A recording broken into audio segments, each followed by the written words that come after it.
누군가 이런 말을 했습니다. 사랑이 죄는 아니잖아. 사랑은 그야말로 아름답습니다. 설레고 뜨겁고 때로는 살아있음을 느끼게 해주죠. 그런데 사랑은 때로 내가 지켜야 할 것들을 잊게 만들기도 합니다. 가족, 책임, 약속 같은 아주 소중한 것들조차 사랑 앞에서 흔들리고 무너질 때가 있습니다. 사랑도 올바른 것도 둘 다 포기할 수 없다면 그럼 나는 어떻게 살아야 할까요? 소망의 여인들 청취자 여러분, 안녕하세요. 하나님의 사랑과 예수 그리스도의 복음을 전하는 소망의 여인들입니다. 저는 진행을 맡은 전현주고요. 오늘도 한아름 자매님 함께 하십니다. 안녕하세요. 안녕하세요. 반갑습니다. 한아름입니다. 오늘도 소망의 여인들과 함께 하시면서 잠시 하루의 짐을 내려놓고 숨을 고를 수 있길 바랍니다. 네. 자매님, 앞서 제가 말한 대사 아세요? 사랑은 죄가 아니잖아. 알죠? 부부의 세계라는 드라마 봤거든요. 오, 진짜요? 진짜 드라마 주제가 자극적이기도 했었는데요. 불륜으로 일어나는 일들, 당사자들의 생각, 가족들의 슬픔과 고민, 그로 인해서 파생되는 또 다른 일들까지 참 생각이 많아지더라고요. 그쵸. 오늘 주제는 그 부부의 세계에 나오는 주제, 바로 불륜입니다. 불륜이 뭐예요? 불륜 바람 피우는 거? 네, 맞습니다. 네, 바람 피우는 거. 북한에서는 불륜이란 단어는 없군요. 네, 불륜이라는 소리를 쓰질 않아요. 바람 났다. 네. 바람 폈다. 네네네, 맞아요. 정말 쉽지 않은 주제죠. 그런데 사실 우리 주변에서 종종 일어나는 일이기 때문에 낯설지 않은 이야기이기도 하죠. 맞습니다. 드라마 속 이야기 같지만 실제로 가까운 사람이 겪는 경우도 있고 또 본인이 그 상황 안에 있는 분들도 계시거든요. 맞아요. 그래서 이렇게 저렇게 조심스러워서 이 주제에 대해 고민하셨군요. 네. 혹여나 당사자여도 상처를 꺼내는 것 같고 이걸 삼자가 겪어도 가족의 이야기라면 그것도 또 다른 상처를 꺼내는 것이라 참 조심스럽기도 합니다. 맞아요. 정말 오래 고민했습니다. 그렇지만 그렇기 때문에 또 꼭 이야기해야겠다는 생각을 했고 판단이 아니라 진짜 이 이야기를 해보고 싶었거든요. 좋아요. 사실 불륜이라는 단어 자체가 굉장히 강하잖아요. 그렇죠. 저는 개인적으로 막상 그 상황 안에 있는 사람들은 어떻게 그 자리까지 가게 되는 걸까? 그런 생각을 많이 했었거든요. 원인을 알고 싶어요. 네, 저도요. 처음부터 가정을 무너뜨리려고 시작하는 사람들은 없거든요. 네. 대부분은 아주 작은 감정에서 시작을 하고요. 외로움, 또 무시받는 느낌, 오랜만에 누군가 나를 인정해준다는 그 설렘, 이런 아주 잠깐의 감정.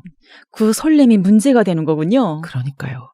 프랑스 작가 스탕달이 이런 말을 했습니다. 사랑은 열병 같아서 의지와 상관없이 왔다가 의지와 상관없이 사라진다. 감정이 얼마나 이성을 압도하는지 잘 보여주는 말이죠. 감정 앞에서 사람은 정말 약해지는 것 같아요. 맞아요. 그러면서도 감정이 강하다고 해서 그 감정이 옳은 건 아니잖아요. 네. 느끼는 것과 행동하는 것은 다른 거거든요. 그 경계를 지키는 게 정말 어렵다는 거죠. 그렇죠. 그런데 저도 언젠가 이런 말을 들었어요. 불륜은 일어나는 게 아니라 허락되는 거다. 허락된다는 게 무슨 말인가요? 그러니까 한순간에 갑자기 벌어지는 것처럼 보이지만 사실은 이 수많은 작은 선택들이 쌓여서 그 자리까지 간다는 거죠. 작은 선택들이요? 네.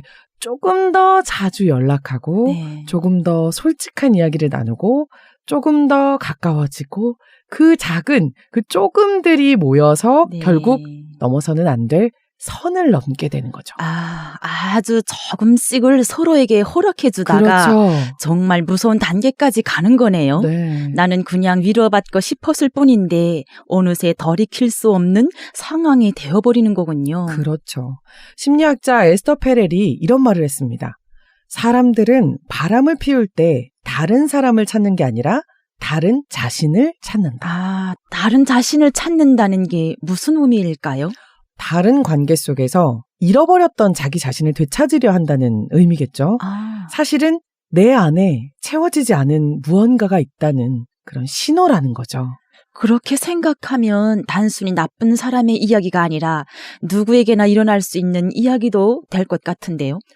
그래서 더 무서운 거예요. 내가 특별히 나쁜 사람이라서가 아니라 마음의 빈자리가 생겼을 때 누구든 흔들릴 수 있는 거거든요. 근데 누구나 이런 빈자리는 다 있는 거 아닌가요? 그렇죠. 그런 빈 공간이 있다고 해서 그 영역을 다 그런 식으로 채워서는 안 되는 거 아닌가요? 맞습니다. 그게 바로 우리가 진짜 나누고 싶은 부분인데요. 그런데 그 전에 먼저 이 이야기를 계속해 볼게요. 안나 까레리나라는 톨스토이 소설을 혹시 아시나요? 작가의 이름? 소설책의 제목은 들어봤어요. 이 안나 까레리나는 19세기 러시아 귀족 사회를 배경으로 한 소설입니다. 주인공 안나는 지위 높은 관리의 아내인데요. 남편과의 결혼 생활이 공허하던 어느 날 브론스키라는 장교를 만나게 됩니다. 안나는 이 운명적인 만남에 처음에는 억누르려고 했지만 결국 그 감정을 따라가서 남편도 아들도 버리고 새 삶을 시작합니다. 어머, 그래서 행복해졌나요? 처음에는 열정적이었죠. 그렇지만 시간이 지나면서 안나의 삶은 무너져가죠. 사교계에서 배척당하고 아들은 만나지도 못하게 되고 결국 깊은 절망 속에서 비극적인 결말을 맞이하게 되죠. 그토록 강렬한 감정을 따라갔는데 결국 행복해지지 못했군요. 그게 진짜 사랑인 건가요? 그러게요. 톨스토이는 이 소설을 통해 묻는 것 같아요. 당신이 원하는 게 진짜 사랑인가요? 아니면 지금의 공허함을 채워줄 무언가인가요? 라고요. 그 순간 그것을 분간하지 못할 만큼 어쩌면 너무나 그 구멍이 컸던 걸까요? 그러게요. 불륜의 뿌리에는 많은 경우 채워지지 않은 무언가가 있거든요.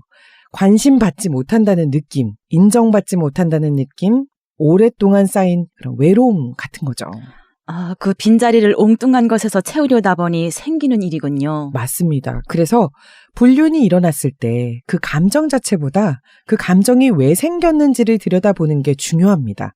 물론 그런 빈자리가 있다고 누구나 다 불륜으로 채우는 건 아니지만 맞아요. 그 이유가 무엇이든 가정을 깨뜨리는 선택은 결국 많은 사람을 다치게 하니까요. 그렇죠. 그런데 우리가 이 이야기를 하면서 빼놓을 수 없는 이야기가 있습니다. 네. 바로 그 선택으로 인해 상처받는 사람들의 이야기입니다. 맞아요. 배신당한 쪽의 고통은 어떤 말로도 다 표현하기 어려울 것 같아요. 감히 가늠도 안 되고요. 맞습니다. 실제로 이 배신의 상처는 자존감 자체를 흔들어 놓습니다. 내가 부족해서 그랬나? 내가 뭘 잘못한 건가? 내가 혹시 이래서 그런가? 그때 그 말을 해서 그런가? 하는 그런 자책이 시작되거든요. 그런데 그 자책은 사실이 아니잖아요. 절대 사실이 아니죠. 상대가 한 선택이 나의 가치를 결정하는 게 아니니까요. 그리고 그 상처는 본인만의 것이 아니잖아요. 아이들이 있다면 아이들까지 영향을 받게 되고요. 맞습니다. 연구에 따르면 부모의 불륜을 경험한 아이들은 오랫동안 신뢰에 대한 그런 두려움을 갖게 된다고 해요. 사랑하는 사람도 언제든 떠날 수 있다는 불안감이 자라면서 관계를 맺는 방식 자체에 영향을 미치는 거네요. 그렇습니다. 죄는 그 사람 하나로 끝나지 않고요. 가장 소중한 사람들에게까지 파장이 돼서 퍼져나가는 거죠. 그 생각을 하면 더 무거워지네요. 너무 마음이 아파요. 네. 자신의 잘못으로 생겨난 일도 아닌데 삶이 흔들리고 무너지는 경험을 해야 하다니요. 그러니까요. 너무 가슴이 아픕니다. 그럼에도 불구하고 배신당한 분들께 꼭 드리고 싶은 말이 있습니다. 독일 시인 헤르만 헤세가 이런 말을 했거든요. 네. 사랑은 구걸할 수 없다. 사랑은 힘에서 와야 하고 힘은 자기 자신에서 와야 한다. 상대가 한 선택이 나의 가치를 결정하는 게 아니라는 뜻이죠. 네, 배신당했다는 사실이 내가 사랑받을 자격이 없다는 뜻이 절대 아닙니다. 그 사실을 꼭 기억하셨으면 좋겠어요. 정말 필요한 말이네요. 상처받은 분들이 꼭 들으셔야 할 말입니다. 이 모든 이야기를 나누면서 정말 마음이 많이 무겁고 힘든 분들이 계실 것 같은데요. 잠시 음악 듣고 오겠습니다. 그분들 모두에게 잠시 위로가 되는 노래를 드리고 싶습니다. 예람 워십의 혼자 걷지 않을 거예요.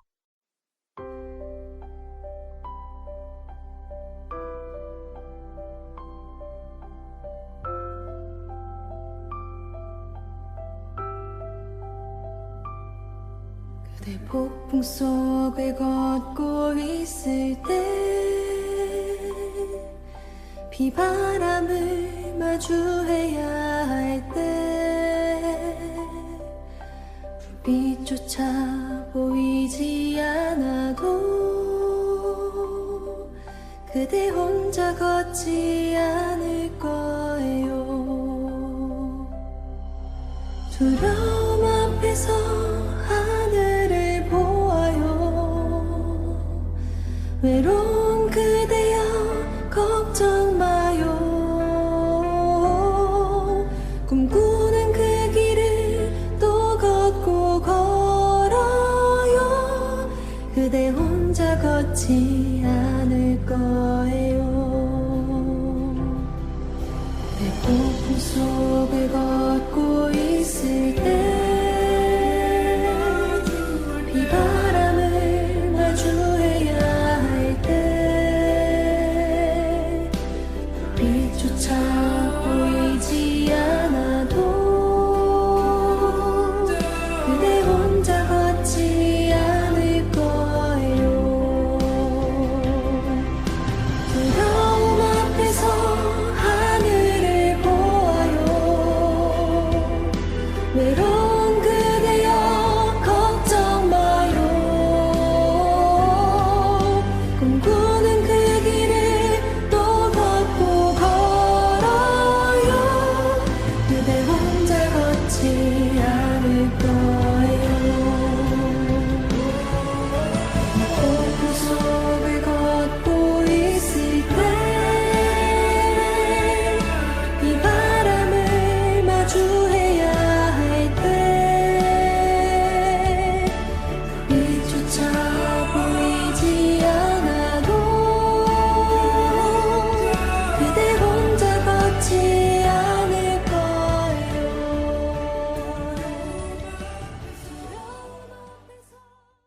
여러분은 지금 소망의 여인들을 듣고 계십니다. 자매님 노래 들으시면서 어떠셨어요? 혼자 걷지 않을 거예요라는 가사가 오늘 이야기와 참 잘 어울린다는 생각이 들었어요. 가장 부끄럽고 숨고 싶은 순간에도 함께 걸어가 주시는 분이 계신다는 것 정말 큰 위로잖아요. 맞습니다. 지금 이 방송을 들으시면서 혹시 이건 내 이야기다 싶으신 분들이 계실 수도 있어요. 불륜의 감정 안에 있거나 또 이미 그 일이 일어났거나 혹은 배우자로 인해 깊은 상처를 받으신 분들 또 부모님 중 누군가로 상처를 받은 자녀의 입장일 수도 있고요.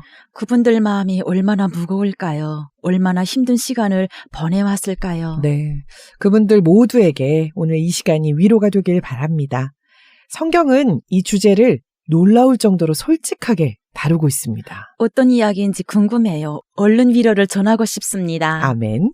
자매님, 성경에서 불륜 이야기로 가장 충격적인 인물이 누군지 아세요? 혹시 다윗 왕 아닌가요? 맞습니다.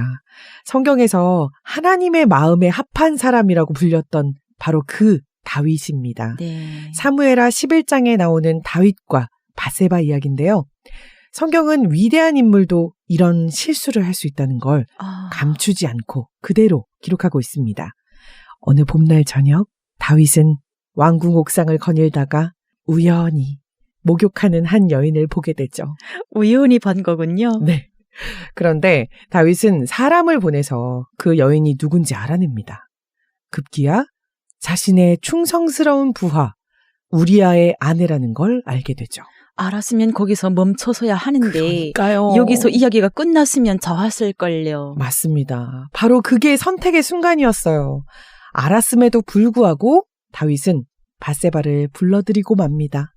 결국 다윗은 바세바와 동침을 하고 바세바는 임신을 하게 되죠. 알면서도 선택을 한 거네요. 앞서 불륜은 허락되는 거다라고 했잖아요. 네. 다윗도 멈출 수 있는 순간이 분명히 있었어요. 네. 그런데 멈추지 않았죠. 다윗은 이 일을 덮으려고 합니다. 어떻게 덮으려고 했나요? 전쟁터에 있는 우리아를 불러와서 집에 보내려고 합니다. 우리아가 아내와 동침하면 자신이 그 여인에게 임신하게 한 사실을 덮을 수 있다고 믿은 거죠. 하지만 우리아는 동료들이 들판에 있는데 자기만 편히 집에 들어갈 수 없다면서 왕궁 문 앞에서 잠을 잡니다. 어머, 정말 충직한 사람이네요. 네. 다윗보다 우리아가 훨씬 더 왕답다는 생각이 드는데요. 정말 그렇죠? 다윗이 술을 먹여도 우리아는 끄떡 없었습니다. 결국 다윗은 더 끔찍한 선택을 하고 맙니다. 우리아를 전쟁의 가장 위험한 곳에 배치해서 죽게 만들죠. 한 번의 잘못이 이렇게까지 커지네요. 네. 거짓말에 또 거짓말, 결국은 살인까지. 정말 그렇습니다. 죄는 항상 한 번에 끝나지 않습니다. 네. 반드시 또 다른 죄를 데리고 오죠. 안나 까레리나도 그랬고요. 다윗도 그랬습니다. 다윗 같은 사람도 그 길을 걸었다는 게 정말 충격적이에요. 그래서 하나님은 선지자 나단을 다윗에게 보내십니다. 나단은 비유를 하나 들어요. 가난한 사람이 애지중지 키운 어린 양을 부자가 빼앗아 간다는 이야기입니다. 어머, 다윗이 그 이야기를 듣고 어떻게 반응했나요? 다윗이 크게 분노하면서 그런 사람은 죽어 마땅하다 라고 했죠. 그러자 나단이 말하죠. 당신이 바로 그 사람입니다. 아, 그 말이 얼마나 무겁게 꽂혔을까요? 자신이 방금 정죄한 그 사람이 바로 자신이라는 걸 깨닫는 순간이었으니까 네, 부끄럽고 창피한 건 너무 당연하고요. 그쵸. 아마 수치심마저 느끼는 순간이었겠죠. 아, 정말 죄를 객관적으로 볼 때는 분명히 보이는데 자기 안에 있을 때는 보지 못하는 거네요. 네, 그 순간 다윗은 완전히 무너졌습니다. 자신이 한 일이 무엇인지를 비로소 제대로 보게 된 거죠. 그래서 다윗은 어떻게 했나요? 다윗이 하나님 앞에 쓴 그 시편 51편을 들어보세요. 하나님이여 주의 인자를 따라 내게 은혜를 베푸시며 주의 많은 긍휼을 따라 내 죄악을 지워주소서. 도풀이하거나 하거나 변명하지 않고 그냥 하나님 앞에 다 내려놓은 거네요. 맞습니다. 그게 다윗이 위대한 이유죠. 죄 앞에서 하나님께로부터 도망가지 않고요. 오히려 하나님께 나아간 거죠. 우리는 뭔가 잘못하면 숨기고 싶잖아요. 하나님 앞에서도요. 그러니까요. 그런데 다윗은 그러지 않았습니다. 그리고 하나님은 회개한 다윗을 끝까지 붙드셨습니다. 하나님은 그 죄를 가볍게 보시지 않으셨겠죠? 물론입니다. 분명한 대가도 있었죠. 하지만 하나님은 회개하는 사람을 외면하지 않으십니다. 네. 그게 은혜죠. 그러면 불륜을 저지른 사람도 회복될 수 있다는 거죠? 그럼요. 다윗이 그 증거죠. 그 회복은 반드시 하나님 앞에 솔직하게 나아가는 것에서부터 시작합니다. 하나님, 제가 잘못했습니다 하고 나아가는 것. 그게 출발점이죠. 반대로 상처받은 분들은 어떻게 그 상처를 안고 살아갈 수 있을까요? 어떻게 회복될 수 있을까요? 하나님은 우리아의 억울함을 보고 계셨어요. 남편을 잃은 바세바의 고통도요. 우리가 흘리는 눈물을 하나님은 다 보고 계십니다. 그 사실 하나만으로도 조금은 숨이 트이는 것 같아요. 맞습니다.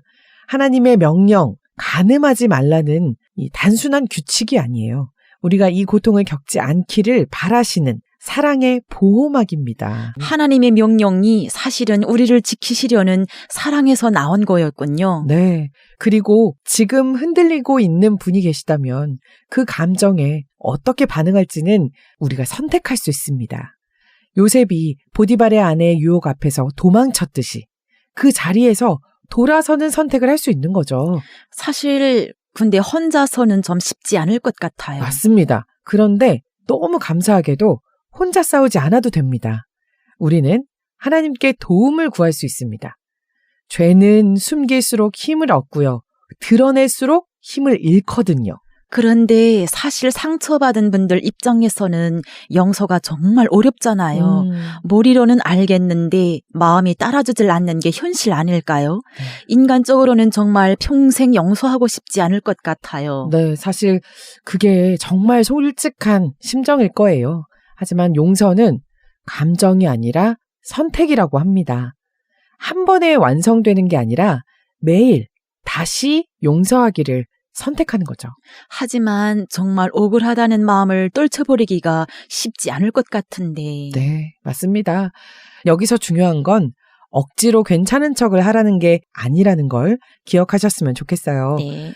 모든 감정을 쏟고 그러면서도 이 모든 과정을 하나님께 맡기고 나를 회복해 주실 것을 기도하고 나를 위해 상대방을 용서하는 겁니다.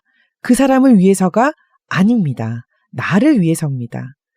하나님, 저 혼자서는 용서할 수 없습니다. 도와주세요. 이렇게 이 기도가 출발점이 될 수 있습니다. 완벽하게 다 해결된 상태로 하나님 앞에 나가는 게 아니라 그 상처를 그대로 들고 나아가도 된다는 거군요. 네. 엉망진창의 감정 그대로여도 미워하고 절망하고 상대방을 가만두고 싶지 않고 복수하고 싶은 생각이 들어도 그걸 다 들고 가도 된다는 거죠. 네, 바로 그겁니다. 다윗도 무너진 상태 그대로 하나님 앞에 나아갔습니다. 하나님은 그 자리에서 다윗을 만나주셨어요. 오늘 이 방송을 듣고 계신 분들 곁에도 하나님 계시지요? 하나님 만나주시는 거죠? 아멘, 아멘. 어떤 자리에 있든 하나님은 우리를 포기하지 않으십니다. 찬양 한 곡 듣고 오겠습니다. 주 품에 품으소서.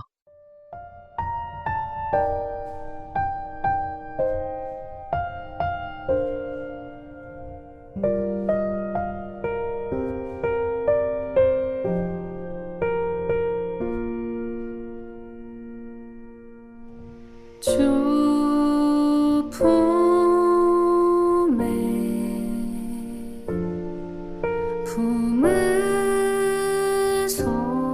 품으소서.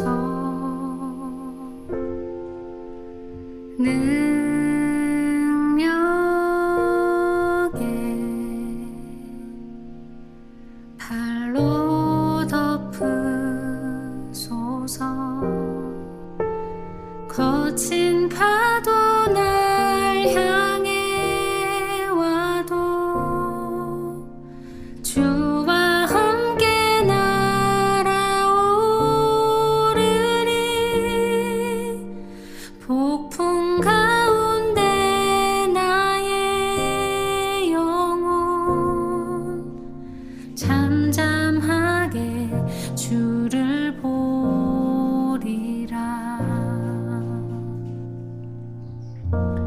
주 품에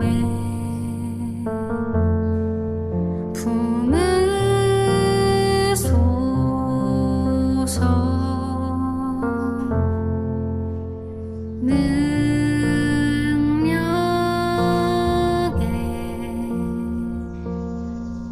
발로 덮으소서. 거친 파도 날 향해 와도 주와 함께 날아오르리. 폭풍 가운데 나의 영혼 잠잠하게 주를 보리라.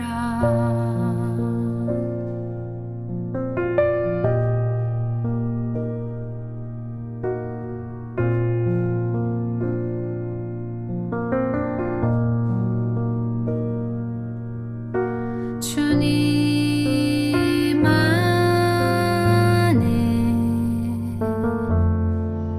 나 거하리.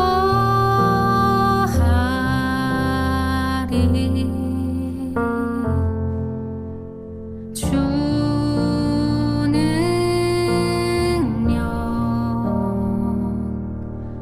나 잠잠히 믿네. 거친 파도 날 향해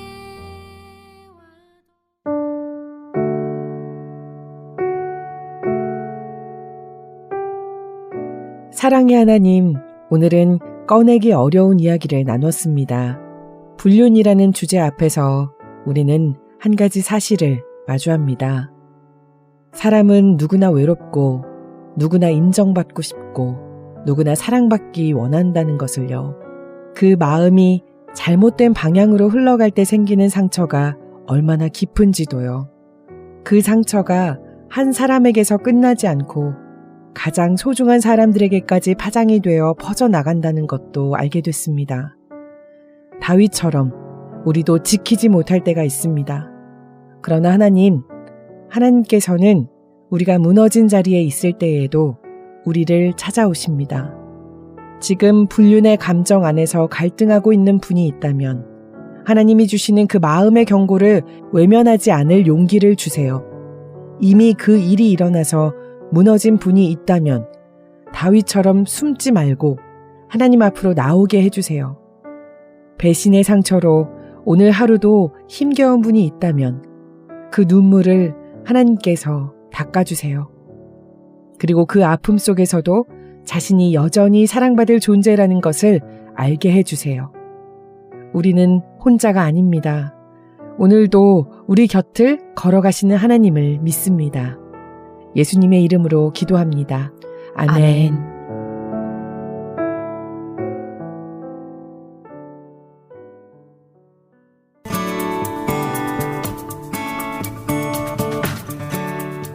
네, 오늘은 많은 분들이 무겁게 느끼실 수 있는 주제를 함께 나눠봤습니다.